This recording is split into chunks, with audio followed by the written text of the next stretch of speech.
这包小儿七星茶呢，你拿回去，常给他泡着喝啊。这药铺里都有的卖。非常感谢。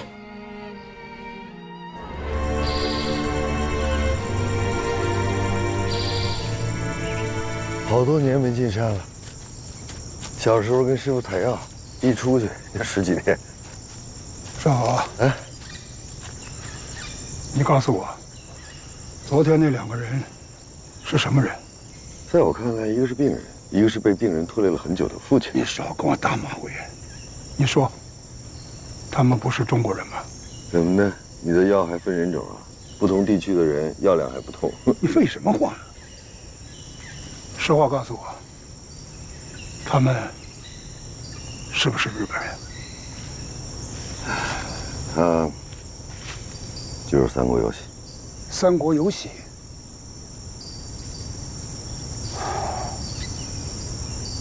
你跟他到底什么关系？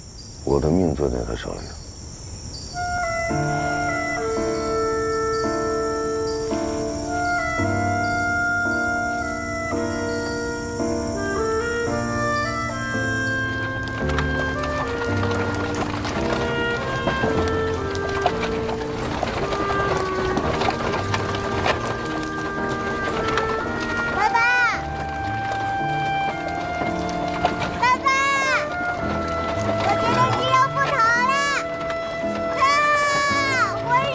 肌肉不疼了，太郎。肌肉不疼了，爸爸，我想踢球。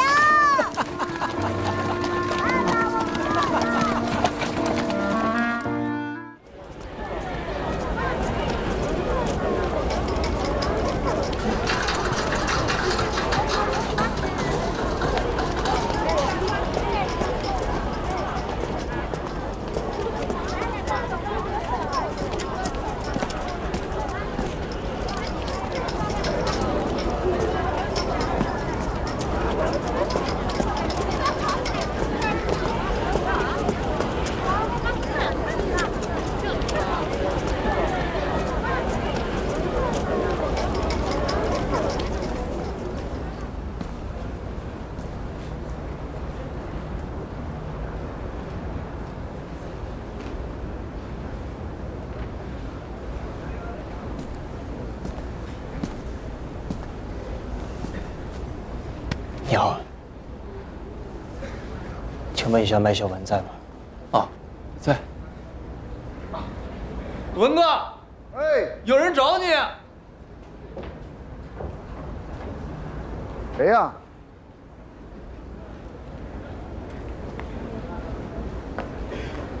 阿卫，师傅病了很久，生意一直不好，这边食材没有广州的全，试问拿手菜呢也打不出名来。这边人工贵，房租贵，水电贵。你说黄师傅到底得了什么病吧？这就是没查出来嘛，发了很久的烧，烧退了以后鼻子和嘴没有味觉，没有味觉。对，走吧，赶紧去看看吧。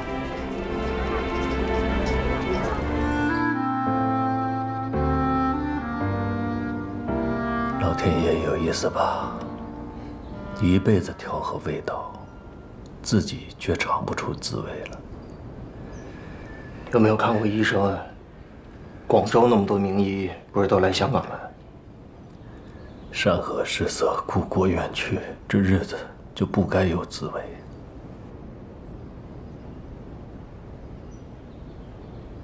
看过医生了，说是心病，这鼻子跟嘴没有问题。广州大酒家也被日本人抢了，香港的也快倒了。这按理来说不应该啊。广州那么多有钱人都来了香港，这不能少这吃饭的钱啊。我也想不明白，这厨艺到这儿就不灵了，可能是水土不服吧。还有这里的灶火也不同，我这火起皇的名气呀。你来的不是时候啊！要不我试试？你是？这事没那么容易。那总不能看着他就这么黄了吧？不必了，我这舌头……也让你好好尝尝我最近的厨艺有没有进步？文哥，哎，带我去厨房看看。好。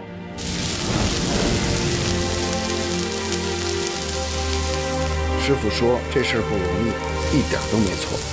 你根本不知道他们口味是什么。按说离广府这么近，应该差不了多少才是。黄师傅这是太想念广州，想念家乡的味道了。看我的。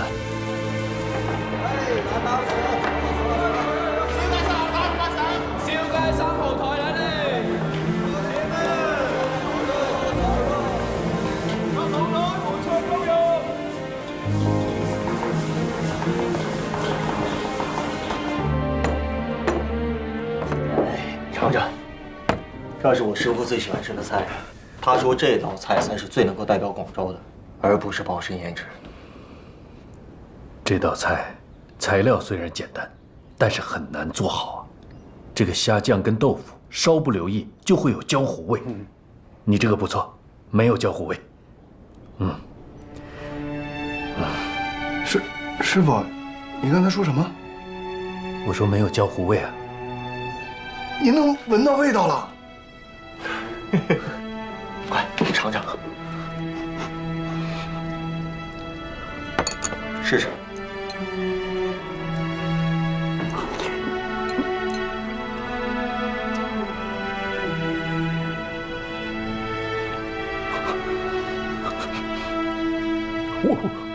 我能吃出味道了，我能吃出味道了。哎呀，我的魏哥，你这是什么厨艺啊？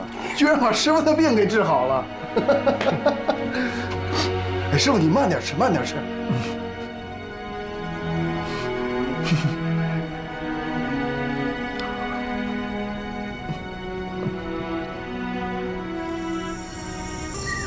医生来了，来了。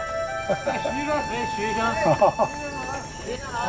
广州沦陷后，中共广东省委遵照上级要求，迅速在广州及其他敌占区组织游击队，展开敌后抗日游击斗争。徐医生来了，来了，徐医生，跟点尝吃。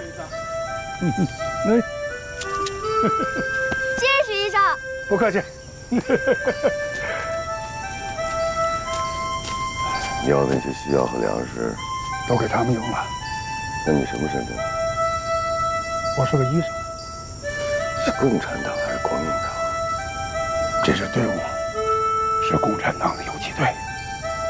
汪精奎打日本人，还去了宪兵队，丢了炸弹。国民党的队伍条件还不错，暂时不用我帮忙。我真没想到，这广州城乱是这样的。留下来跟我一起干吗？我也想啊，可是我妹妹还在城里呢，我不能丢下她不管呢。带出来啊，留在广州干什么？她还有个戏班子呢，不能都带过来吧？再说了，这男女有别呀。山河，现在是救亡图存时刻，我希望你能尽一份中国人的力量。我还是先照顾好弟弟妹妹吧。父母双亡，打小我们就走散了，我得尽长兄如父的责任。还有南龙药房呢，那是身外之物。你现在是洒脱了，那咱们药工同行谁管呢？徐连仲老爷子谁管呢？他们都指望着咱们药房活着呢。为了他们，我也不能让药房垮了。你在这儿救人，那是尽中国人的本分；我在城里救药工同行，那也是尽本分。等这西药和粮食到了，我得回去。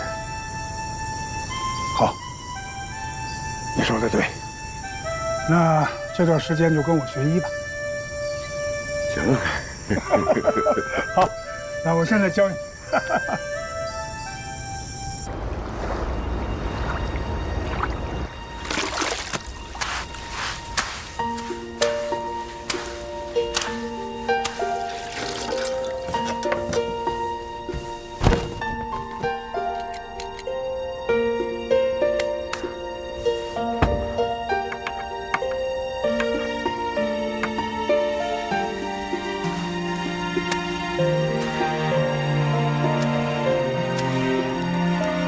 陈蔚的到来，为广州大酒家带来了活力和生气。久违的家乡味道，更让颓废已久的广州大酒家慢慢重现生机。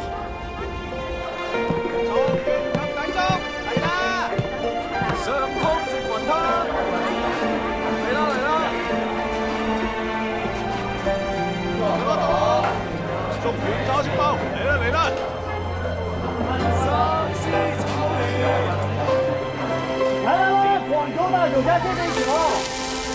先买，咱们先买。来，烧麦一份。来，这边请啊！来，烧麦。好嘞，来，这边瞎请。哎，广州大酒家这边请。文儿哥，你干嘛呢？过来啊！再跟进啊！咱们现在虽然早点少，但是1盅2件必须要保证啊！快！好了，请进，来这边请，里边也能点，来，里边请，来。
我理解你现在的痛苦。我有些朋友和你有同样的经历，但他们做得更好，想得更远。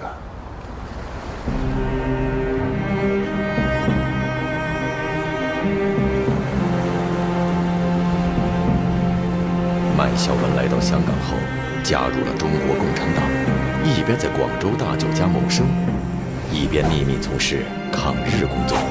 他了解陈蔚，也知道他出于正义感而痛斥汉奸汪精卫，已经到了人生的转折点。他想帮一帮陈蔚。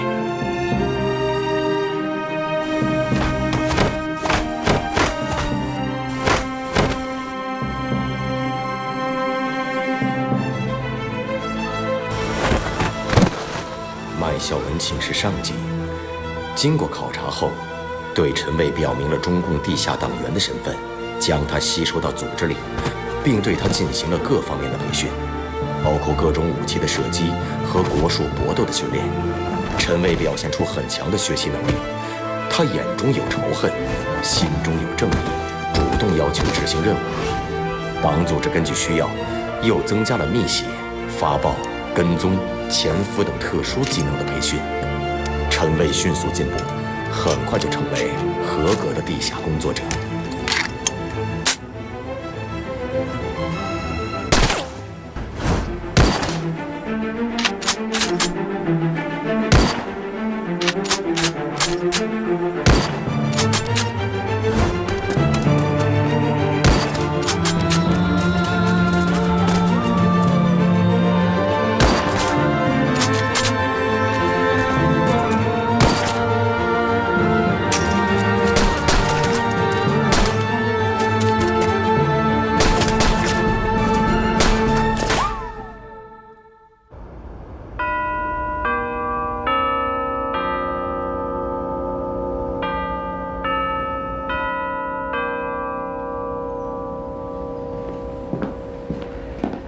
夏，这里不太安全了，以后要换个地方找我了。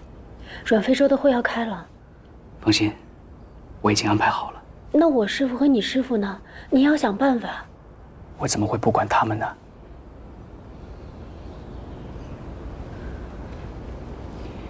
雨夏，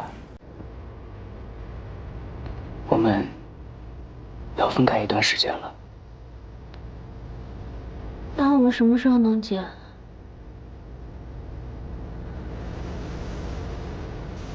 很快。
这个药叫什么？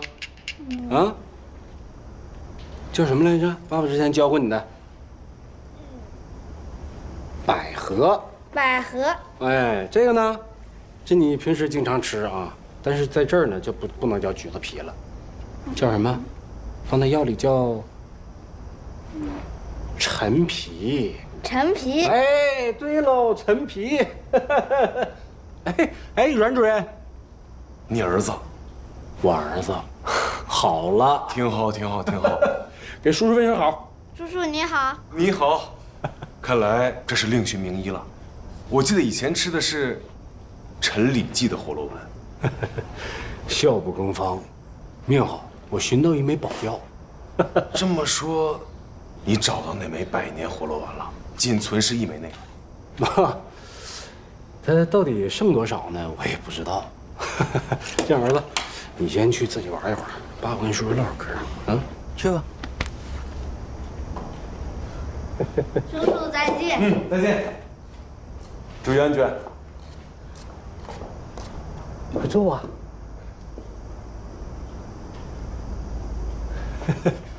是咋的？找我有事儿啊？哎，也没什么大事儿，就是想问问你，运了2车西药和粮食出广州城，给谁了？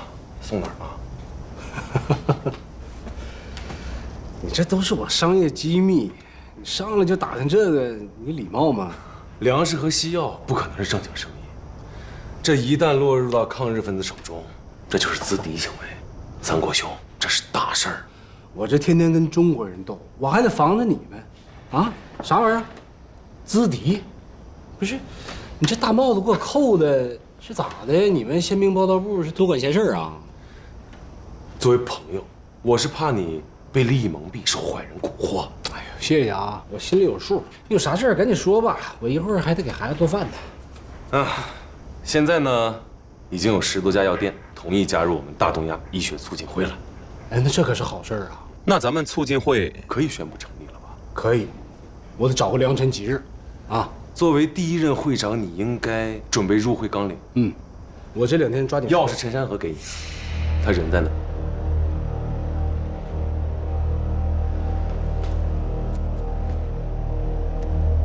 非得抓他，就不能放过他吗？不能，他违背了宪兵报道部的命令。确实，军国大事，这个不能徇私枉法。那什么，我这2天呢也寻思了一下，这个医学促进会会长这个职位真的是太重要了。往大了说，他就是架起了日中2国友谊桥梁啊。我呢就是一个卖药的，平时老婆孩子热炕头都习惯了。队长这事儿我是真干不了，要不你再撒么撒么？我主要是怕耽误你们的计划。我猜猜啊，粮食和西药是买药的代价，帮他洗脱罪名，是他替你找药的条件，对吧？要不说你们是搞政治的呢？你这脑子转得太快，我都没听明白你说的啥。陈山河能帮你找这么名贵的药，你们又能成为朋友，这不正是共存共荣的成果吗？挺好的，我支持。感谢支持，真的。我就是一个小商人，啊，安安稳稳的赚钱做生意，比啥都强。我懂，我们也是为你们服务的嘛。其实我跟你一样，我也很欣赏陈山河。我啥时候说我欣赏他了？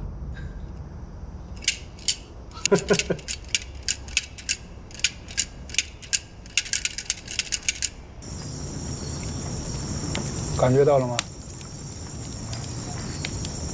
浮清曲，重按舞，浮如木在水中浮，浮而有力，多风热；浮而无力是血虚，血虚也有区别。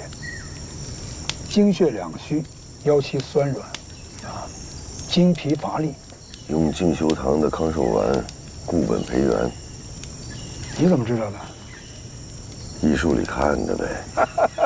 我跟你说，医药不分家，研究药性，先要懂得药理。啊，徐老板，哎，徐医生，怎么了？我拉肚子，拉肚子，拉1天了。好，拿里有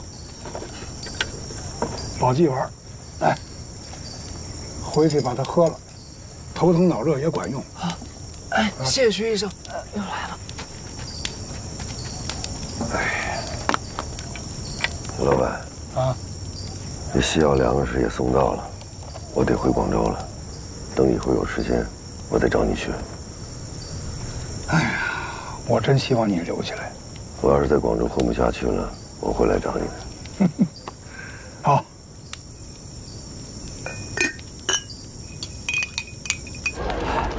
请您拿好。行，欢迎下来啊。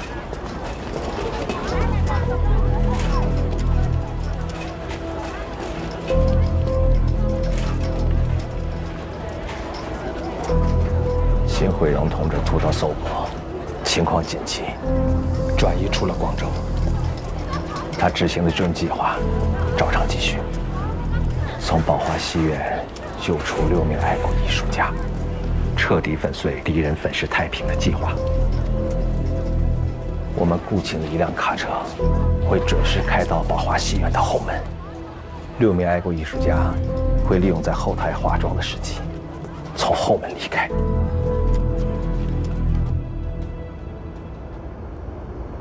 有人吗？师傅，师傅，有人吗？我是立夏。真怀念以前当记者的时候啊，无忧无虑，那会儿真快乐。我师傅和干爹呢？戏班的人呢？小金师哥他怎么了？你我都知道他是共产党，我一直睁一只眼闭一只眼，但是他搞抗日活动，破坏广州的安全稳定。你们抓他了？他现在人在哪儿？没有抓到他，所以我要把他师傅、你师傅以及一系列相关的人都抓起来调查一遍。本来也要抓你，但因为明天你要参加日中文化交流活动，我替你担保，不抓了。抓我吧，我不会去的。李夏，我真搞不清楚你们为什么这么抵触，这就是单纯的艺术家之间的交流。你不想见识一下日本戏剧文化吗？你不想博采众家之所长吗？我记得你一直提倡马师曾的观点，你想要打造一个这乱哄哄的世道，我唱不来。唱戏能让社会稳定，稳定才会有发展。粉饰太平是吗？太平不该宣传吗？啊，不唱你想哭吗？听我一句劝，你就去吧。如果我不去呢？你师傅和你干爹会受很多苦。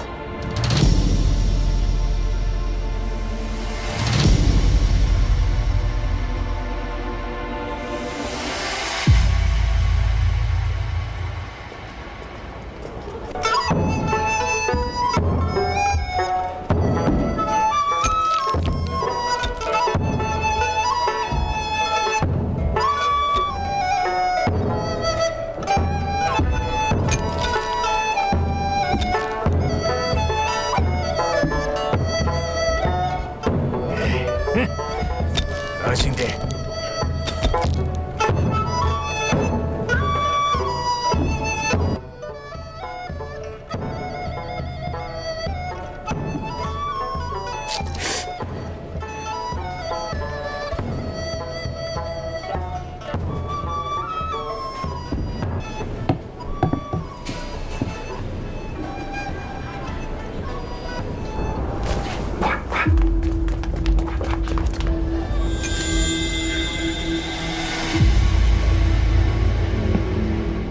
阮非洲突然来到后台，使得地下党的营救计划出现意外，来不及带着陈立夏一起转出来。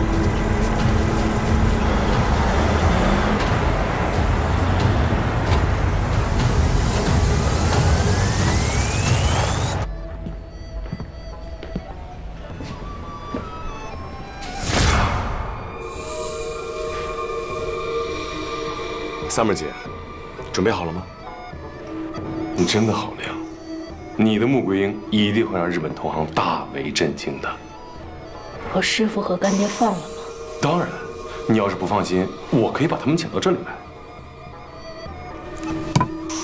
你看你，又开始对我横眉冷对。不过没关系，我很开心，说明啊，你接纳了我的好意。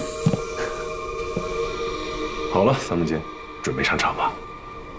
哦，等一下。我劝你啊，还是不要打真菌了，以免伤到自己。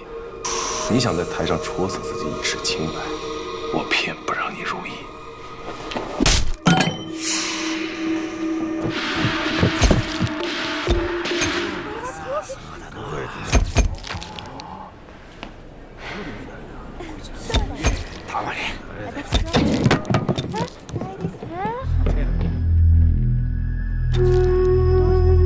陈立夏，你别想在我这逞英雄。今天你上了这个舞台，别人就会把你当作汉奸。放他走。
陈立夏，你别想在我这逞英雄。今天你上了这个舞台，别人就会把你当作汉奸。师哥，我该怎么办啊？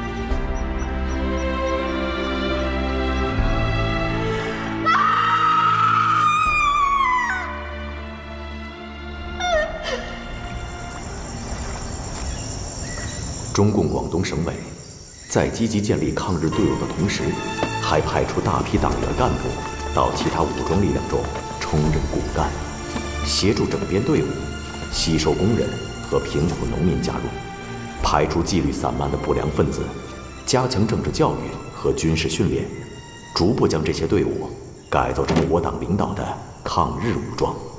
又见面了，匡队长。根据国共合作的精神，我党派我来协助游击队的工作。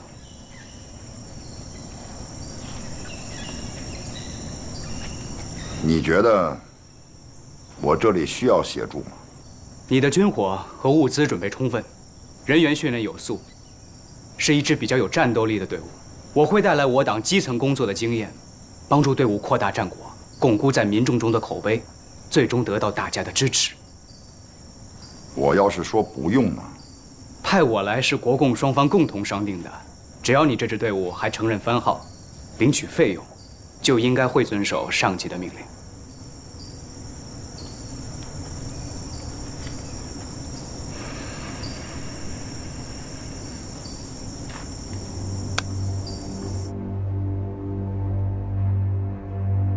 还是算了吧，有必要搞这么严重吗？那是他自找的。立夏这孩子是什么性格，我们还不清楚。他不会贪生怕死，更不会趋炎附势。这个跟日本人的联欢会，他一定是不情愿。可是他去了，还演了戏。他上次答应去，是为了换我回来。这次我们两个被抓又被放了，说不定也是他换回来的。我没求他这样做，他也没资格替我们做决定。那你也不用这样做啊！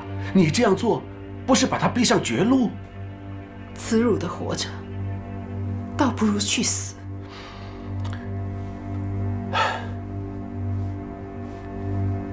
你看看，报纸上是怎么写的？陈野兵的爱徒陈立夏现身日本艺术家交流活动，并粉墨登场，现身穆桂英挂帅。报纸不可信，照片骗不了人。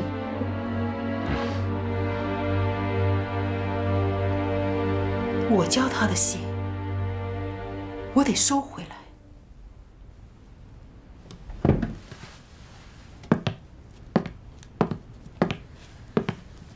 感谢各位报馆朋友应邀前来。关于近日传闻陈立夏参加某活动，并演出穆桂英挂帅一事，我陈野兵发出声明如下：第一，陈立夏曾经是我的徒弟，但已于民国25年正式退还师约，解除师徒关系。今日重申，我与陈立夏从此不论生死，再无关系。第二，有传闻说陈立夏要在我们摘星太平年班加顶一事，纯属谣言。双方并无此项演出计划。第三，我始终坚信，鸡不着腐鼠，可不饮盗泉。做人做戏，气节为先。我说完了。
看戏，请买戏费，否则就不要来了。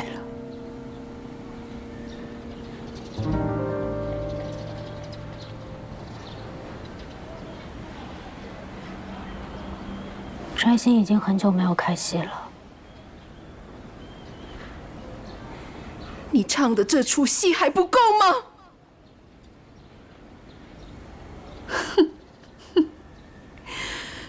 陈野兵的爱徒陈立夏粉墨登场，现身穆桂英挂帅。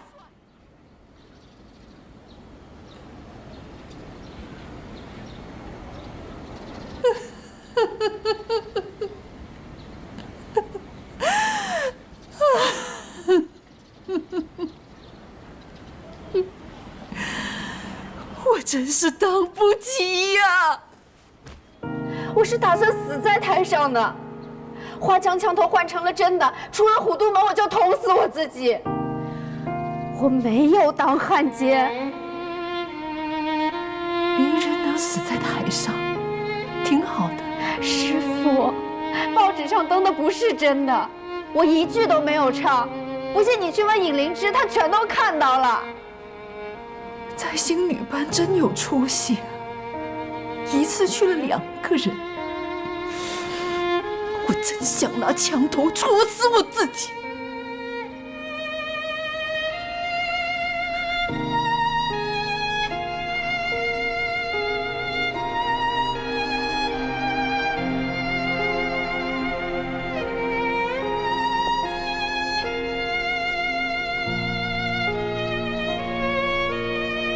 我该怎么洗清自己啊？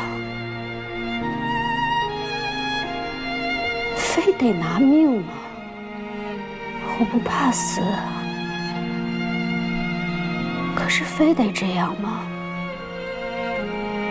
为什么非得用死来证明清白？是证明给日本人看，还是证明给我们自己人看？如果是证明给日本人看，为什么非得用我们的血？如果是证明给我们自己人看，为什么不留下命去干更多有意义的事儿？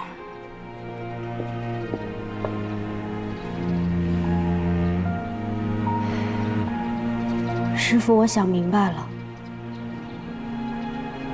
你轻抛性命，为的是名声，是规矩，而不是真相。该我面对的，我绝不逃避。但是从今往后，我不会再活在别人的规矩里。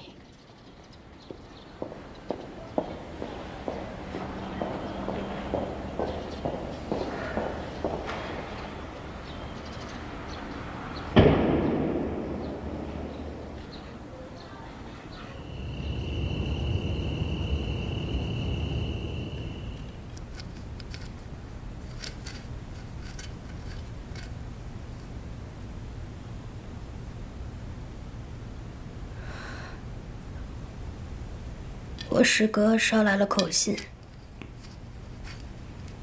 他现在在哪儿？他的上级让他联合邝庆奎一起抗日。我是不懂这些，但我觉得邝庆奎靠不住。我要去找他。不行，那枪子儿不长眼睛。再说了，你别给人添乱。广州，我待不下去了。你听我的，大家都会知道你没有唱戏，没有人会怀疑你的人品。我师父他都不理我了。那是他憋住了劲，等过段时间就好了。要等多久啊？以前我师父跟我说，要断绝师徒关系，我一点都不害怕，因为我知道他还疼我。那回我跟我师哥去上海嘉鼎的时候，他还关照说便宜租给我们戏服，这次不一样了。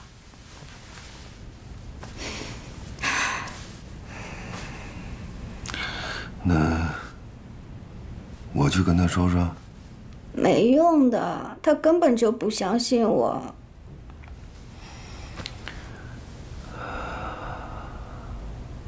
小梅啊，当年父母被杀，我就立誓要好好活下去。这些年我做这些做那些都是为了这个。有人说我做事不择手段，也有人说我狡猾如狐狸，我都不理睬，我只想好好活下去。